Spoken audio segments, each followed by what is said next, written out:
हाँ विद्यार्थियों, आवाज आने लगी अब?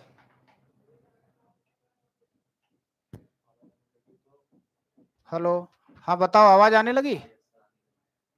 यस सर, आने लगी। बहुत बहुत धन्यवाद। चलो साथियों, नमस्ते। मध्य भारत के सबसे अधिक सिलेक्शन देने वाले संस्थान लक्षण एजुकेशन की यूट्यूब चैनल पर मैं नरसिंह शेखर आपका स्वागत करता हूं। जी हाँ, मध्य भारत का सबसे अधिक सिलेक्शन देने वाला संस्थान है। विश्वास मानो, हम जीतेंगे, ये हमारा कोटेशन है। तो इसी के साथ आज के सेशन को हम प्रारंभ करते हैं। और आज के सेशन में हम सबसे पहले ये समझेंगे कि प्रश्न पूछने का जो बच्चों तरीका है, वो तरीका एक तो सामान्य प्रश्न आएंगे और दूसरा थोड़ा सा कठिन आएगा, तीसरा अति कठिन आएगा। कल कुछ बच्चे कह रहे थे कि सर जो आप प्रश्न करा रहे हैं उन प्रश्नों में बहुत सरल है, ऐसे प्रश्न पेपर में नहीं आते। मैं आपको बताना चाहता हूं, हम वही प्रश्न करा रहे हैं जो पेपर में आएंगे और पेपर में आए हुए हैं, उन्हीं की हम प्रैक्टिस कर रहे हैं। दूसरा था कि सर बाइलिंगुअल, आज हमने आपके लिए बाइलिंगुअल व्यवस्था कर दी है। तो हमारे सेशन का आज का ये पहला वीडियो है और आप इसे लाइक करिए, शेयर करिए और लगातार प्रैक्टिस में बने रहिए। 1-2 महीना चलने वाला नहीं है साथियों, ये आपके लिए निरंतर चलेगा, जब तक चलेगा जब तक आपका सिलेक्शन नहीं हो जाएगा। चलिए हम बात करते हैं बच्चों पहले क्वेश्चन पर। पहला क्वेश्चन है हमारा, इतिहास के अंतर्गत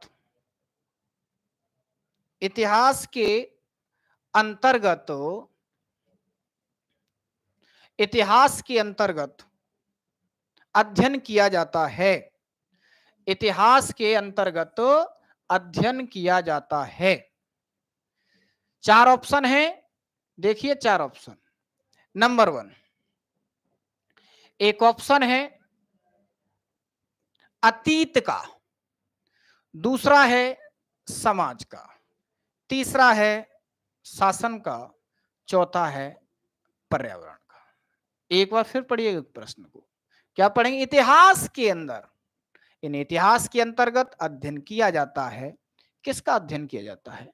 इतिहास के अंतर्गत अतीत का अध्ययन किया जाता है। बता चुका हूं, इतिहास की परिभाषा मैंने जब आपको बताई थी तब बताया था कि इतिहास के अंतर्गत किसका अध्ययन किया जाता है? अतीत का अध्ययन किया जाता है। यहां तक किसी को कोई समस्या?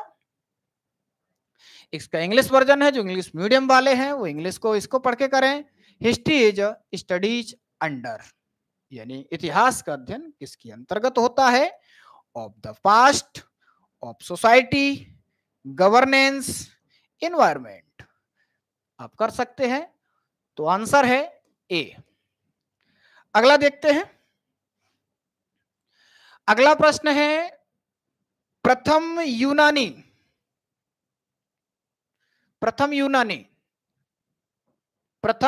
इतिहासकार कौन था? अगला प्रश्न है, प्रथम यूनानी इतिहासकार कौन था? बताइए इसका आंसर। थ्यूसिडाइडिस,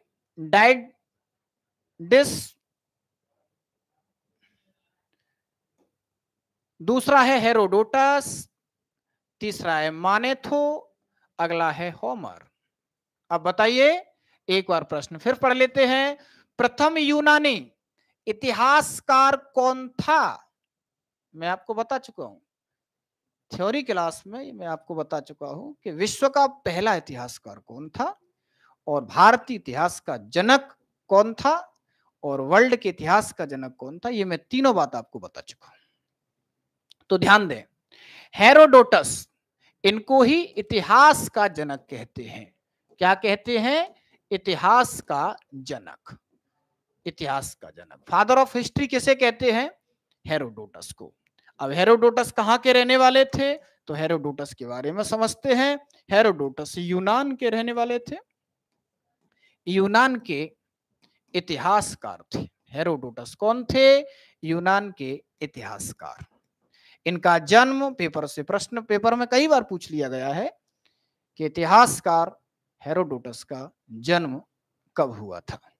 तो हेरोडोटस का जन्म 484 बीसी में जन्म हुआ था। ये बात समझ में आ गई। हेरोडोटस का जन्म 484 बीसी में हुआ। तो मृत्यु की बात कर लेते साथ में। 425 बीसी के आसपास कई खंडों में 423 भी बताइए, लेकिन हम 425 करेंगे कि हेरोडोटस की मृत्यु 425 बीसी बताइए। क्लियर? चलिए, मोनेथो, होमर और यूसिडाइडिस के बारे में हमें जानकारी लेने की आवश्यकता नहीं है, क्योंकि इनसे संबंध में आज तक कोई जानकारी पेपर से संबंधित नहीं है।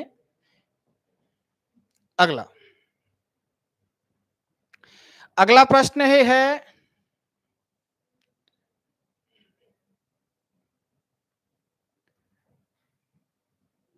अगला प्रश्न क्या है?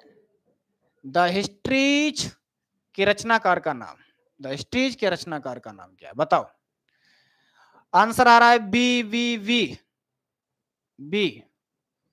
वेरी गुड मॉर्निंग, बहुत बहुत धन्यवाद सभी को गुड मॉर्निंग। द हिस्ट्रीज की रचनाकार का नाम बताइए। आप बताइए, ये एक पुस्तक है, इतिहास से संबंधित जानकारी इस पुस्तक में मिलती है। इस पुस्तक की जानकारी के आधार पर हम इतिहास को आगे बढ़ाते हैं। तो ये पुस्तक किसने लिखी थी? बताओ जल्दी। चलो, बी वाले निराश मत होइए, क्योंकि मेगास्थनीज के बारे में बता दूंगा, लेकिन ए वाले समझ लीजिए आपका आंसर सही है। जिसने बी दिया है वो निराश मत होइए, आपका गलत तो है ही, लेकिन ए वाले समझ लीजिए हमारा सही है। द हिस्ट्री जो पुस्तक लिखी थी वो हेरोडोटस ने लिखी थी। हेरोडोटस की पुस्तक है जिसमें सबसे पहले इतिहास लेखन के प्रमाण मिलते हैं। उन्होंने ग्रीक भाषा में और एथेंस और ग्रीक और फारस से संबंधित जो घटनाएं थी उनमें भारत का रिलेशन बताया गया है कि भारत का रिलेशन पहले से रहा है। पश्चिमी देशों से भारत का रिलेशन आज का नहीं, प्राचीन काल का है। ये प्रकाश डालता है हेरोडोटस का द हिस्ट्रीज ग्रंथ। अगला प्रश्न देखते हैं बच्चों। अब एक बात समझ लो, मेगास्थनीज कौन था? मेगास्थनीज सेल्यूकस निकोटर एक हमारे जो राजदूत आए थे उनके साथ आने वाला लेखक था। मेगास्थनीज के बारे में हम वो डिटेल से आगे पढ़ने वाले हैं। आगे मैंने क्वेश्चन भी डाले। मेगास्थनीज, पिल्ली और प्लूटार्क ये सभी लेखक थे। ये प्राचीन कालीन लेखक थे, प्राचीन कालीन लेखक थे जो भारत के इतिहास की जानकारी देते हैं। यहां हम एक बात समझते हैं, इतिहास को जानने के लिए, इतिहास को जानने के लिए, इतिहास को जानने के लिए हमारे पास दो प्रकार के स्रोत हैं। दो प्रकार के स्रोत हैं। नंबर 1 हम बात करते हैं, एक स्रोत है पुरातात्विक। पुरातात्विक स्रोत कौन सा स्रोत है? पुरातात्विक। एक पुरातात्विक स्रोत है और एक है हमारा साहित्यिक स्रोत।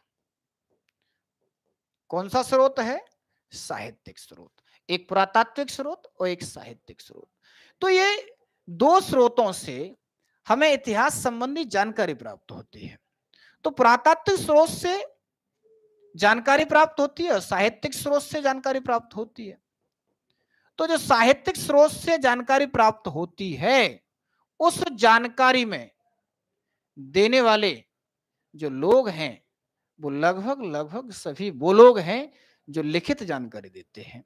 और लिखित जानकारी की क्रम में हम देखेंगे तो भारतीय इतिहास में जानकारी देने वाले जो कि भारत के इतिहास की जानकारी दे रहे हैं उसमें मेगास्थनीज भी है, प्लिनी भी है और प्लूटार्क भी है। ये बात समझ में आ गई?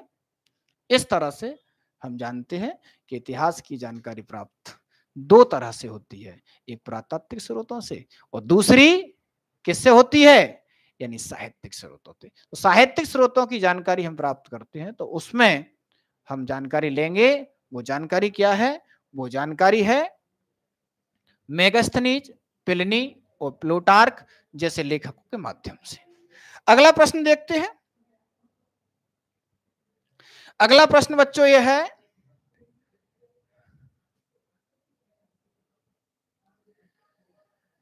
इतिहास के पिता की पदवी, ध्यान देना, इतिहास के पिता की पदवी, इतिहास के पिता की पदवी जो है वो किसने दी? इतिहास के पिता की जो पदवी है सही अर्थों में किसने दी? इतिहास के पिता की जो पदवी है वो सही अर्थों में किसने दी थी और किसको दी थी? ये दोनों ही बातें समझेंगे। जय श्री राम बच्चों, कोई कह रहा है सर मजा आ रहा है, कोई कह रहा है कि नर्सिंग सर इज बेस्ट। अरे बेस्ट सर नहीं है, बेस्ट आपका प्रेम है बच्चों, क्योंकि ऑफलाइन क्लास के बाद तत्काल में 2 मिनट के अंतराल से ऑनलाइन क्लास पर आ गया, तो आपके प्रेम के लिए हम ये काम कर रहे हैं। आवाज नहीं आ रही? अब तो आ रही, आवाज नहीं आ रही अभी भी? आ रही होगी, प्रॉपर आ रही होगी आवाज, बताओ जरा, आ रही है क्या? हाँ हाँ हाँ। तो ये कौन लगा हुआ है बीच में? हरेंद्र कुशवाहा भाई साहब, हमारे यहां से आवाज आ रही है, आप देखो बेटा। चलिए, इतिहास के पिता, आपने देखा होगा कि हमारे यहाँ ये पद्धति है, कोई नया काम करता है उसको जनक बोल देते हो, जनक जनक में इतने भावुक हो जाते हैं तो हम उसका पिता बोल देते हैं।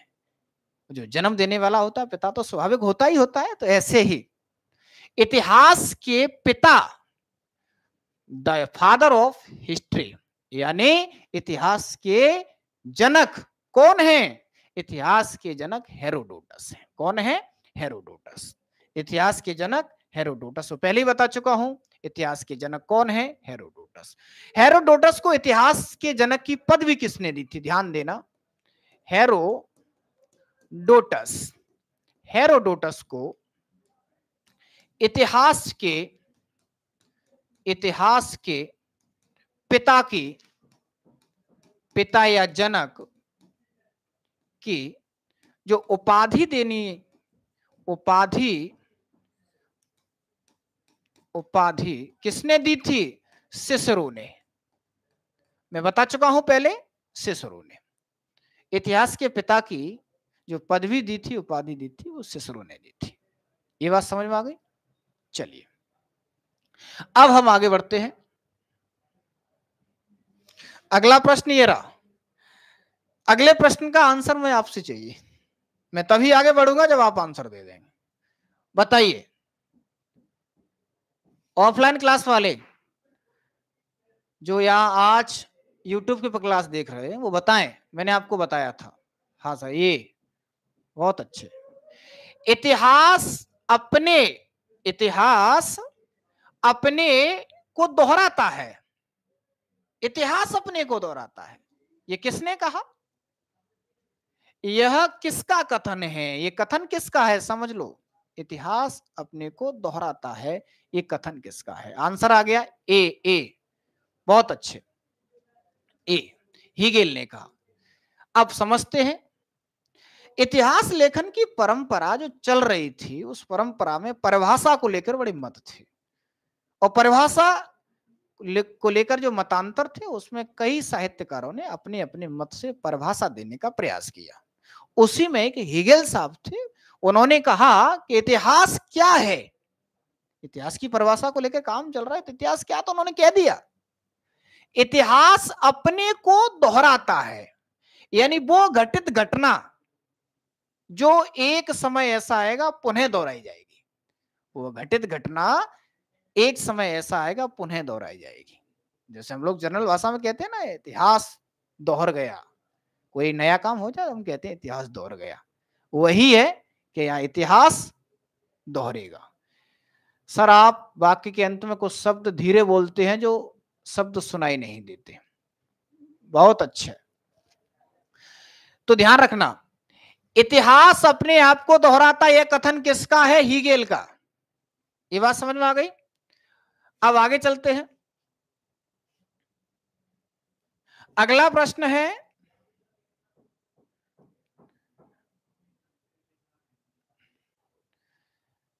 अगला प्रश्न है इसी नेचर का, नेचर एक जैसा,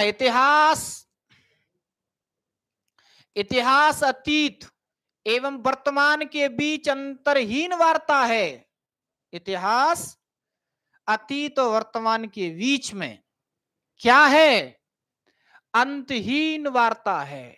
अंतहीन का मतलब जो अंत नहीं होगा कभी, ये चलती रहेगी जब तक प्रकृति है, जब तक वार्ता है, और जब तक वार्ता है और जब तक इतिहास है। तो कहने का मतलब यह है, प्रकृति रहेगी, मानव रहेगा, मानव रहेगा तो मानव का इतिहास रहेगा।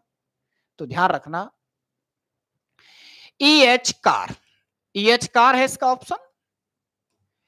अभी तक हम 6 प्रश्न कर चुके हैं और 6 प्रश्नों से हमें ये नेचर पता चला है कि प्रश्न पूछा कैसे जाता है। बड़े हिसाब से पूछ रहा है। पहले इतिहास की प्रकृति पे पूछा, फिर उन्होंने इतिहास की परिभाषा से संबंधित प्रश्न पूछे, कौन कौन से इतिहासकार ने कौन कौन सी परिभाषा देने का प्रयास किया है। अब हम देखते हैं यहां से थोड़ा सा स्टैंडर्ड बदलेगा पेपर का। प्रश्न कैसे बनते हैं अब उसको देखिए।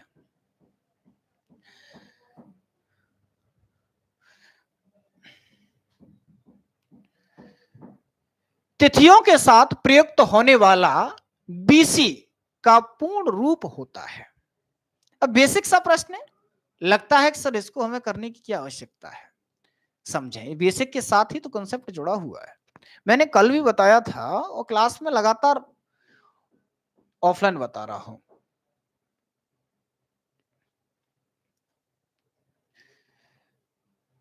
अंजुल शर्मा, सर प्लीज बता दो, चाय पी ली।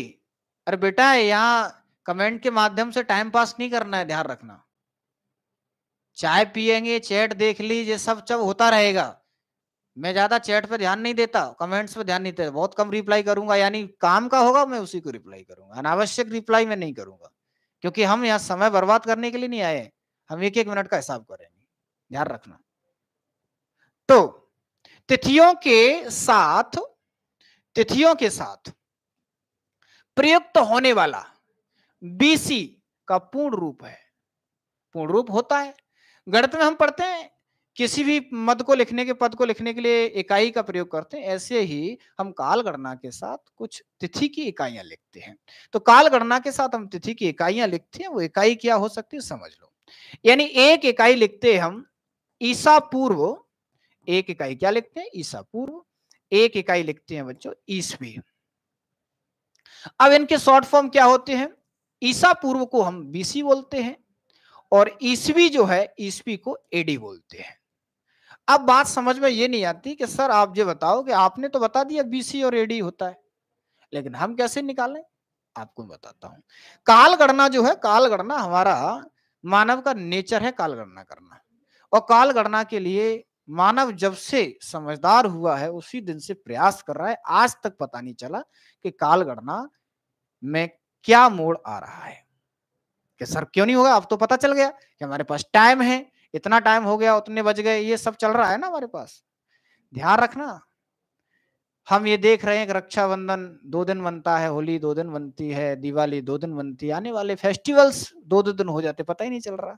तो ध्यान रखना, काल को गणना करने का जो आधार था वो आधार भारतीय वेद थे और भारतीय वेदों के आधार पर काल गणना का प्रारंभ किया। और काल गणना का प्रारंभ किया तो काल गणना के प्रारंभ के लिए हम अपने अपने ईस्ट को आधार मान करके काल गणना करते हैं। तो काल गणना का जो आधार था वो वर्तमान में क्षेत्रीय था, यानी उस समय का वर्तमान बात कर रहा हूं, उस समय के वर्तमान में क्षेत्रीय था। वो क्षेत्र में राजा अपने आप को ईश्वर समझता था और ईश्वर समझ के अच्छे कार्य होते थे। उस अच्छे कार्य में क्या कर दिया उन्होंने? संवत चालू कर दिया, कुछ नए काम चालू कर दिए। तो हर राजा अपने अपने हिसाब से संवत प्रारंभ करता था। सर ऐसा मजा किस काम का होगा? चलिए, तो अब हम देखते हैं। यहां हमने कहा कि वर्तमान की कालगणना को ईसा मसीहा का जन्म आधार मान लिया काल गणना के लिए। ईसा मसीहा के जन्म की पुरानी घटना, ईसा मसीहा के जन्म से पहले की घटना है, जो पहले की घटना है, ईसा मसीहा के जन्म के पहले की घटना है, सब कहलाएंगी ईसा पूर्व की घटनाएं। और ईसा मसीहा के जन्म की बाद की घटनाएं कहलाएंगी ईसवी की घटनाएं। इनको अंग्रेज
अब आ रही है।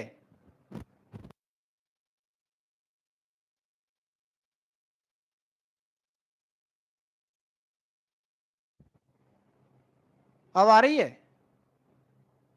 अब आ रही है क्या?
अब आ रही है आवाज? बताओ जरा।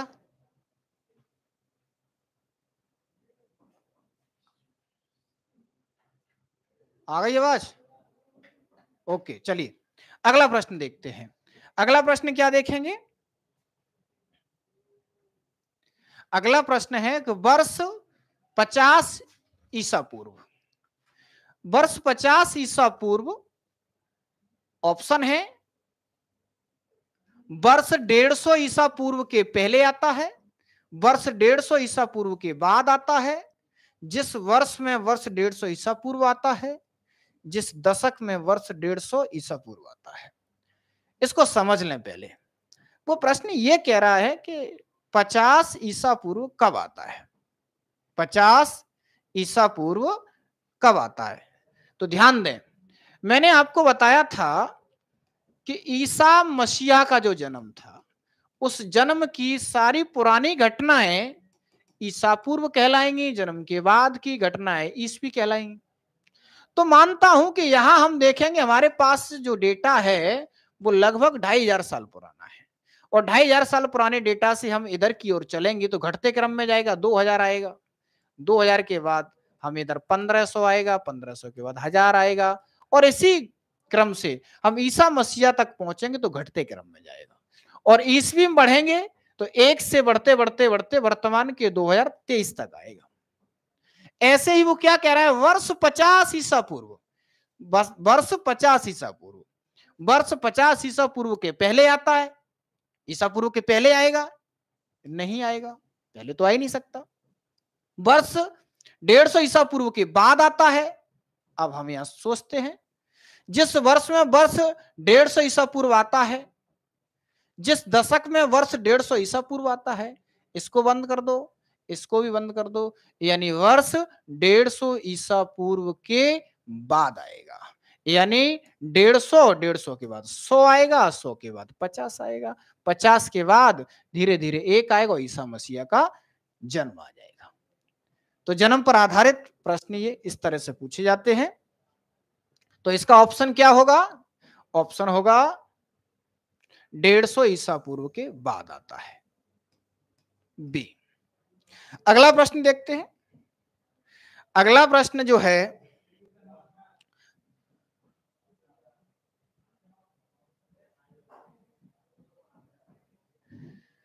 उसी नेचर का प्रश्न है।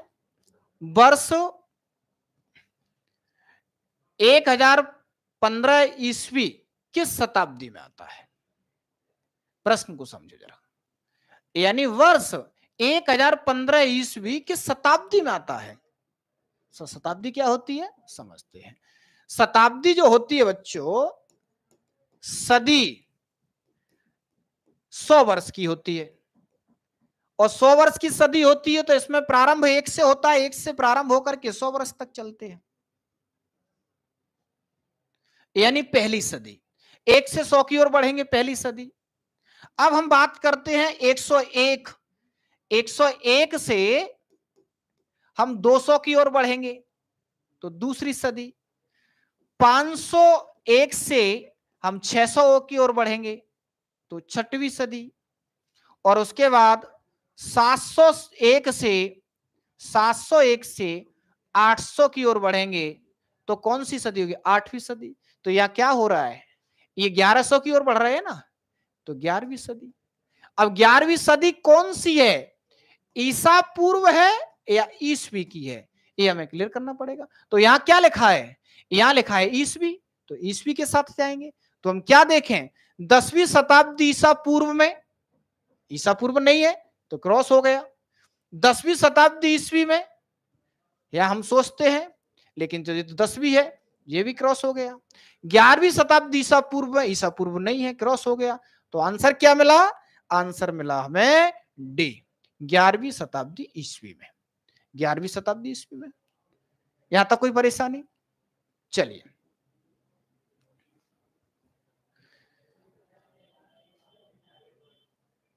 MP30 विंड, इसको ब्लॉक करो।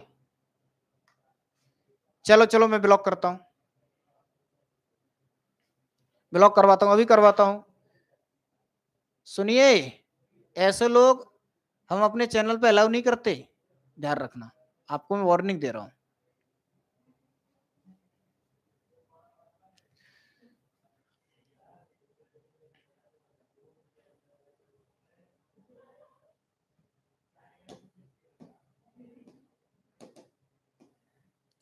अगला है शक संवत का प्रारंभ किस सम्राट के शासनकाल में 78 ईस्वी में हुआ था? किसमें हुआ था? 78 ईस्वी में हुआ था शक संवत का प्रारंभ। तो शक संवत का प्रारंभ जो हुआ था किस काल में हुआ था, यानी किस समय, को समझ लेते हैं पहले। हमारे यहां संवत अलग अलग प्रकार से चल रहे थे। अलग अलग प्रकार से इसलिए चल रहे थे क्योंकि मैंने आपको बताया था कि हर राजा जब कोई नया काम करता है तो नए काम पर वो कुछ नया प्रारंभ करेगा। कोई खुशी हो तब कोई नया प्रारंभ करता है। तो ऐसे ही हमारे यहाँ के राजा जो थे अधिकांश काल गणना को सर्वश्रेष्ठ मानते थे कि मैंने काल गणना कराई है, मैं भगवान की उपाधि धारण करूंगा। तो काल गणना को सबसे सर्वश्रेष्ठ काम मानते थे। तो इसीलिए हमारे राजाओं ने जब जब गद्दी संभाली या कोई विशेष काम किया तो उन्होंने काल गणना प्रारंभ की, और उस काल गणना के आधार पर ईयर का काउंटिंग करवाते थे कि हमारे शासन की इतनी साल हो गई या इतने समय हो गया इस कार्य को करते करते। देखते हैं, तो शक संवत का प्रारंभ किस सम्राट के शासनकाल में 78 ईस्वी में हुआ था? तो ध्यान देना, ऑप्शन है इसमें अशोक, कनिष्क, हर्ष, समुद्रगुप्त। तो राइट आंसर है इसका कनिष्क। कनिष्क राइट आंसर है, ध्यान देना। अब हम जानते हैं शक संवत क्या होता है। शक संवत के बारे में बात करेंगे। तो शक संवत की बात करने वाले हैं तो ध्यान देना। कनिष्क ने गद्दी संभाली थी। कनिष्क ने जब अपनी राजगद्दी संभाली थी उस समय उसने काल गणना प्रारंभ की, तो काल गणना को शक का नाम दिया। क्या दिया? शक। तो शक संवत प्रारंभ हुआ। कब संभाली थी? 78 ईस्वी में। 78 ईस्वी में उन्होंने क्या किया? शक संवत प्रारंभ किया। वर्तमान में हमारे यहाँ कितने शक संवत प्रचलन में है वो भी ध्यान जान लेते हैं। नंबर 1 एक विक्रम संवत, विक्रम संवत। नंबर 2 पे बात करते हैं शक संवत। नंबर 3 पे बात करते हैं ईसाई संवत, ईसाई संवत। और नंबर 4 पे बात करते हैं हिजरी संवत, हिजरी संवत। ये 4 संवत हमारे यहाँ प्रचलन में है। पेपर में प्रश्न पूछा जाता है। कैसा प्रश्न पूछा जाता है कि विक्रम संवत कब प्रारंभ हुआ था?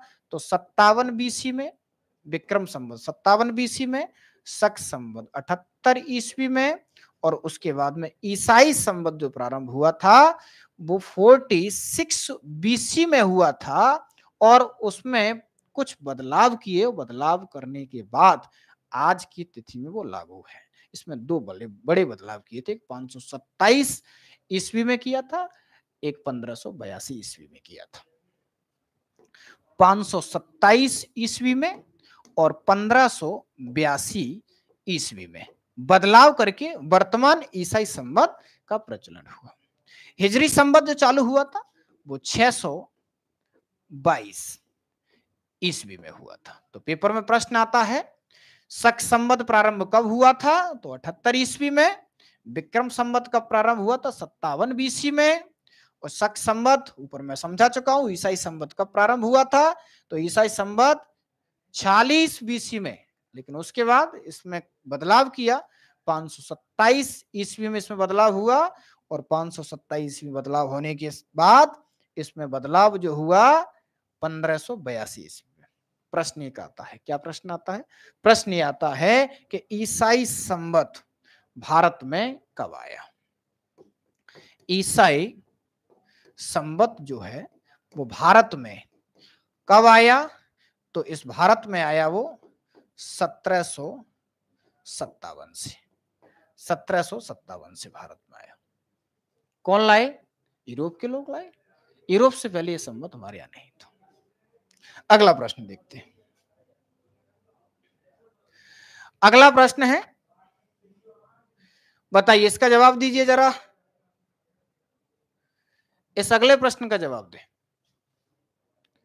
अगले प्रश्न का, अगले प्रश्न का शक संवत क्या होता है सर? शक संवत क्या होता है सर? सारी डिटेल हम ऑफलाइन क्लास में बता रहे हैं।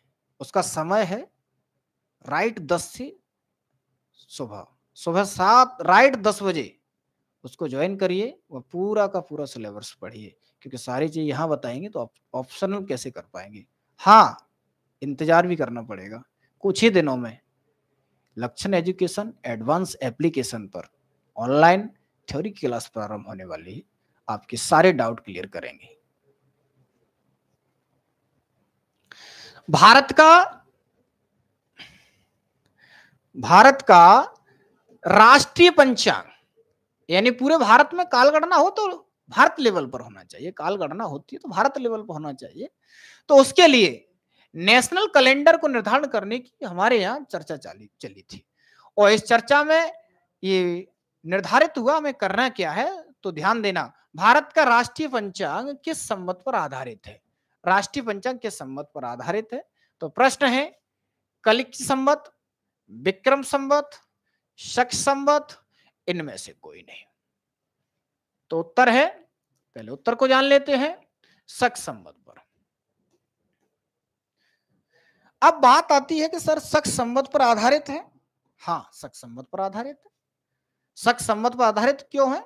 उसके तर्क है। तर्क क्या है?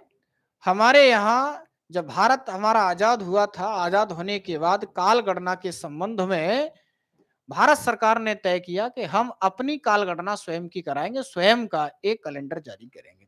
उस कैलेंडर को जारी करने के लिए बेस आधार हमारे पास क्या थे? तो 2 शक संवत आधार थे जो भारतीय थे। वो क्या है? एक विक्रम संवत था और एक था शक संवत। कुछ लोग कहते हैं कि शक संवत जो है वो विदेशियों की देन है, कुछ लोग कहते हैं शक संवत भारतीयों की देन है और विक्रम संवत तो पूरी तरह से भारतीयों की देन है। तो वर्तमान भारत में ये चर्चा थी कि हम जो कैलेंडर जारी करें वो किस संवत पर आधारित हो, उस संवत का आधार जो है भारतीय वैदिक परंपरा पर आधारित होना चाहिए। तो लेकिन क्या हुआ? ऐसा ही हुआ। वहां उन्होंने बता दिया कि विक्रम संवत भारतीय तो है, लेकिन विक्रम संवत बाद का है, ये बीसी में चालू हुआ। और शक संवत बताते हैं बहुत पुराना है। शक संवत पुराना कितना है? सातवाहन वंश के राजाओं ने, एक राजा थे शालीवान, सातवाहन वंश का शासक शालीवान, उन्होंने इसको प्रारंभ किया था। सातवाहन वंश भारत में कहा था? सातवाहन वंश दक्षिण भारत उत्तर भारत के बीचों वर्तमान महाराष्ट्र के आसपास के क्षेत्र में सातवाहन वंश राज कर रहा था। तो प्रमाणों से पता चला कि विक्रम संवत से पहले का शक संवत भारतीय है, विदेशी नहीं है। तो कनिष्क ने क्या किया? कनिष्क ने अपने राज्य में अपनाया था और पूरे भारत में उसका प्रचार किया था। सातवाहन वंश में वो सिर्फ क्षेत्रीय था, पूरे भारत लेवल पर नहीं था, और आकर के कनिष्क ने पूरे भारत में इसकी पहचान दिलाई। इसलिए कनिष्क के राज्यारोहण की तिथि को उसके साथ जोड़ते हैं। तो इसी अंतर को स्पष्ट करते हुए भारतीय सरकार ने 22 मार्च 1957 को, जी हां 22 मार्च 1957 को भारत का राष्ट्रीय पंचांग घोषित किया। उसका आधार था शक संवत पर आधारित। शक संवत और ईसाई संवत दोनों की लगभग समानता है, इसलिए ये दोनों को आधार मान करके भारत में कैलेंडर जारी होता है। कोई दिक्कत? चलिए साथियों, आज के लिए इतना ही। आज हम पहले दिन पर 11 क्वेश्चन करें, कल से 12 हो गए, कल से बढ़ के आगे बढ़ेंगे और मुझे उम्मीद है कि हम इस क्रम को तेजी से बढ़ाएंगे और आपकी समस्याओं का समाधान कर पाएंगे। लेकिन मेरी बात समझिए कि आपको यदि भारत में नंबर 1 बनना है एसएससी में या अन्य प्रतियोगी परीक्षाओं में और इतिहास संबंधी कठिनाइयों को सरल बनाना है, तो लक्षण एजुकेशन के यूट्यूब चैनल पर हमारी प्रैक्टिस की क्लास लेना ना भूलें। अगर प्रैक्टिस की क्लास लोगे तो निश्चित तौर पर आनंद आएगा और जल्द ही लक्षण एजुकेशन एडवांस एप्लीकेशन पर ऑफलाइन ऑनलाइन दोनों ही क्लासें प्रारंभ होने वाली हैं। कुछ क्लासें पहले से चल रही हैं। एप्लीकेशन ऐप पर जल्द ही तिथि घोषित होने वाली है, फिर हम आपकी सुविधा कर पाएंगे। जब तक के लिए नमस्कार।